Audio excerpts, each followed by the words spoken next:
Olá pessoal, sejam muito bem-vindos ao canal Geriatria com Miola. Aqui nós aprimoramos o conhecimento de vocês sobre as demências para que vocês tenham mais paciência e confiança para cuidar dos pacientes e familiares de vocês. Meu nome é Vinícius Miola, eu sou médico geriatra e hoje eu vou dar dicas de como cuidar do paciente com demência no hospital, tá? Porque lá é um momento em que muita coisa pode ficar bagunçada.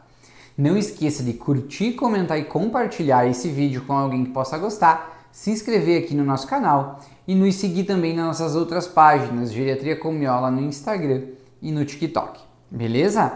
Então, muito provavelmente, se você cuida de um paciente com demência, né, ou tem um familiar com demência, em algum momento você vai enfrentar a ideia, né, a probabilidade de ter que ir para uma internação hospitalar. Muitos pacientes vão pegar infecção, vão ter que ir para o hospital tratar, mas vão voltar para casa, ou podem fazer outras doenças, ou mesmo um AVC, ou mesmo um infarto, e eles vão acabar indo para o hospital. A principal preocupação aqui é especialmente nos pacientes que têm demência e acabam sofrendo processos infecciosos e indo ao hospital. Então o que eu quero fazer nesse vídeo é falar de alguns pontos de atenção que vocês podem ter, tá? E para ajudar a manejar o paciente de vocês no contexto hospitalar. Porque infelizmente no Brasil a gente ainda é um país carente de pessoas que tenham uma formação geriátrica, né, voltada para a visão do paciente idoso de forma mais robusta, e especialmente vocês não vão encarar geriatras muitas vezes em muitos hospitais, vocês vão estar numa internação com clínicos ou com especialistas em clínica, tipo cardiologista, pneumologista, e que talvez não tenha aquela visão do idoso necessária, ainda mais do idoso com demência. Então é muito importante que eu passe algumas dicas para vocês. O primeiro momento que eu quero falar é o momento de chegada ao ambiente de emergência, tá? Porque o ambiente de emergência costuma ser um lugar caótico, né? É um lugar cheio, um lugar em que talvez o paciente de você, se ele não for mais grave, ele não vai ter prioridade, né? A prioridade do pronto-socorro vai ser por gravidade e não exatamente por idade ou por fragilidade. A gente poderia discutir se realmente a idade e a fragilidade elas não deveriam também ser critérios para que esses pacientes fossem atendidos antes, o que eu acredito que sim, mas muitas vezes eles vão acabar também tendo demora, tendo toda esse atraso, né? Enrolação. E isso muitas vezes no paciente com demência pode fazer com que ele fique mais agitado, mais agressivo, mais impaciente. Então lembrem sempre disso quando vocês forem levar o paciente ao pronto-socorro, porque pode ser que vocês se deparem com essas situações. Mas quando o paciente chega um pouco mais grave, especialmente aquele paciente mais sonolento, né, que eu falei lá no vídeo de infecção, então quem não viu ainda o vídeo de infecção, volta lá, dá uma olhada para as principais dicas sobre infecção, reconhecer processos infecciosos em idosos, com demência e idosos frágeis, então é muito importante. E aí vocês lembram que um dos principais sintomas que a gente falou lá é a sonolência, então muitas vezes o paciente já chega sonolento no pronto-socorro, né? Então ele acaba sendo atendido mais rápido, porque isso acaba sendo algo que denota uma gravidade maior. E aí muitas vezes já acontece, a primeira coisa que a gente tem que ter um pouco de cuidado na hora de eu avaliar um paciente, especialmente um paciente com demência, um paciente mais frágil, né? Muito comum nos pronto-socorros, a primeira coisa que o médico mandar fazer, se o paciente tá meio sonolentinho, né, tá mais rebaixado, que a gente diz, né, é passar uma sonda na urina e passar uma sonda no nariz. O paciente com demência ou o paciente idoso, muitas vezes ele vai, nas primeiras horas, antes de começar o tratamento, vai ficar mais sonolento, isso é normal. Então, eu posso ter uma perspectiva, ou mesmo como médico, às vezes, de aguardar umas horas ou aguardar 24 horas, iniciar o tratamento com antibiótico, iniciar uma hidratação com soro e aguardar se esse paciente não vai melhorar, se esse paciente não vai acordar. Então eu não preciso ter essa pressa, né, de sair já passando a sonda nasointeral ou passando a sonda vesical na urina, caso não seja realmente necessário, porque depois pode ser um sítio de infecção que vai ficar vários dias. Então vocês, como familiares, como profissionais de saúde, também podem estar atento a isso e eventualmente conversar com o médico, Será que a gente não pode aguardar um pouquinho para passar sonda no nariz, né? Vamos esperar o tratamento um pouco, ver se ele não vai reagir melhor. Porque a sonda no nariz, além de ser uma incomodação, além de ser uma coisa que vai aumentar a incidência de delírio, né, que a gente já falou aqui várias vezes, que não sabe o que é delírio, volta no vídeo de delírio aqui no canal para entender, porque é um conceito muito importante. E se eu aumento a incidência de delírio, eu aumento o tempo de internação hospitalar e pioro o desfecho da internação, eu aumento mortalidade, o paciente que faz delírio morre mais. E o uso das sondas é uma coisa que aumenta a incidência de delírio. Por quê? Porque incomoda, né? É algo invasivo. Então tem que ter cuidado. Às vezes, vamos esperar o tratamento começar, vamos ver se realmente precisa, vamos aguardar umas 12 horas, ver se ele não acorda um pouco mais e a gente consegue alimentar pela boca. Até porque em hospitais que muitas vezes o pessoal realmente não está preparado, isso não é incomum, tá, pessoal? Na demência, o paciente chega, é passado a sonda e depois se percebe que talvez ele tenha realmente uma disfagia, ele engasga um pouco, ele aspira um pouco. E isso a gente já falou, também tem vídeo aqui no canal sobre o uso de sonda em pacientes com demência.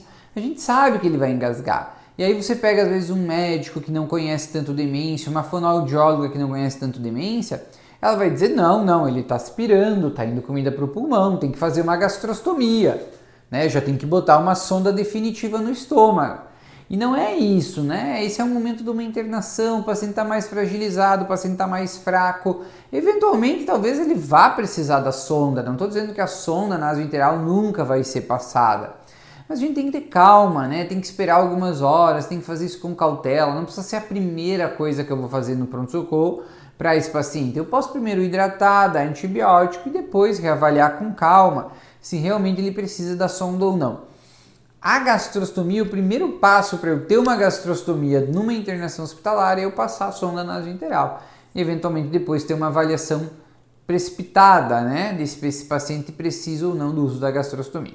Então isso é muito importante a gente comentar, porque às vezes vocês podem conversar com o médico, evitar a passagem da sonda, e isso talvez até evite um transtorno depois de uma possível gastrostomia, que para um paciente que não tem indicação na demência seria um cenário bastante ruim, né? A gente parar de dar comida para ele pela boca, que é algo prazeroso, que é algo que ajuda, que é algo que nutre, para dar comida pela gastrostomia ou pela sonda, que a gente sabe que no paciente com demência não melhora o estado nutricional, não diminui o risco de pneumonia. Então a ideia é que a gente tente manter a via oral dele, beleza? Então isso é uma coisa bastante importante.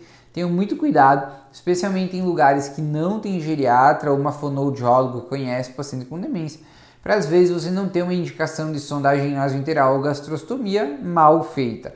Portanto, conversar com o seu médico assistente para que ele talvez ajude nessa tomada de decisão, mesmo que ele não esteja coordenando a internação hospitalar, tá bom? Outro ponto muito importante que vocês têm que estar atentos aqui é sobre as medicações, tá? Então, muitas vezes o paciente, ele tem um tratamento ali adequado para demência, aí ele faz uma infecção, fica um pouco mais sonolento e acabam não dando os remédios contínuos dele.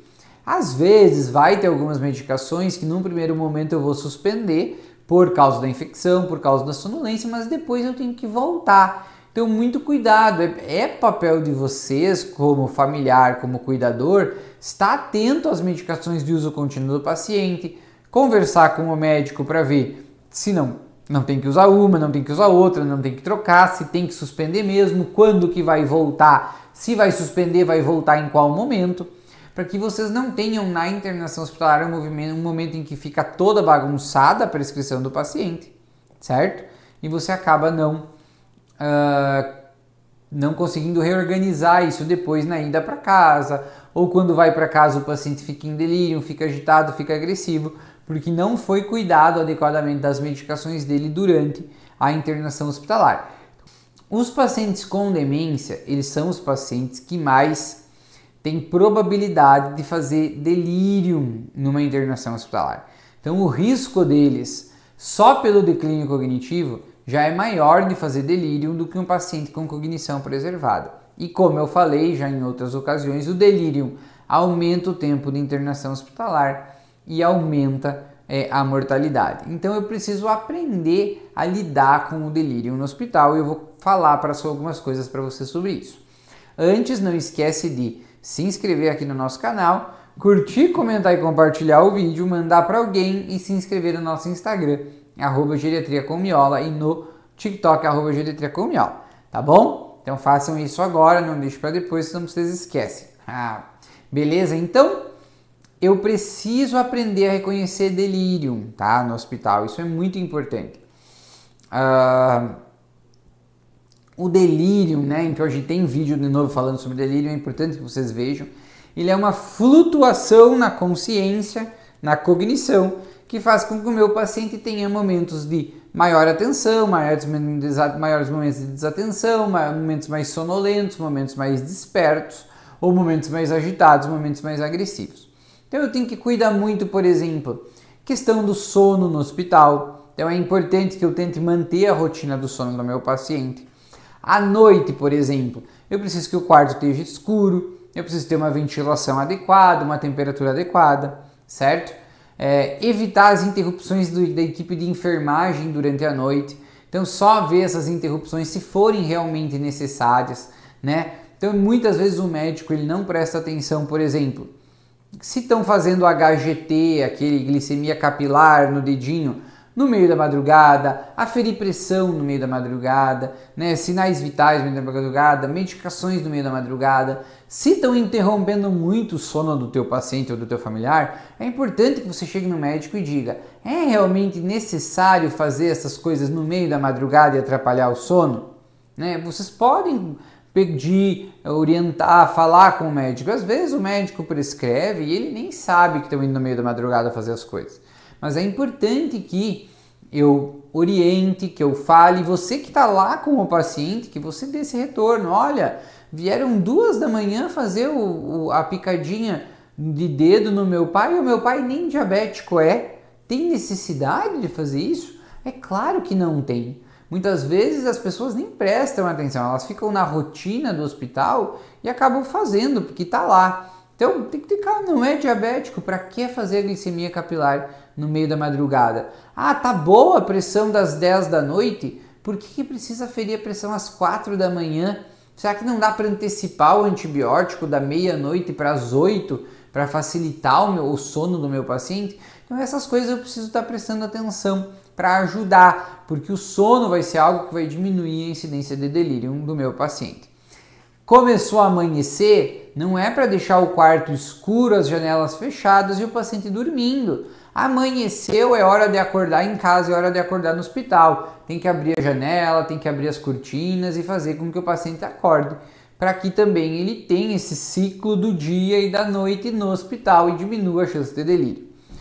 Levar para o hospital coisas que possam fazer com que ele lembre um pouco da casa, fotos, música, né, objetos, a roupa que ele usa em casa que pode fazer com que ele se sinta mais em casa, um travesseiro, um ursinho, a boneca da terapia da boneca, né? Então qualquer coisa que vocês vejam, né, que possa fazer com que ambiente ele, porque o que acontece muitas vezes no hospital é o paciente ficar ainda mais perdido do que ele estava em casa.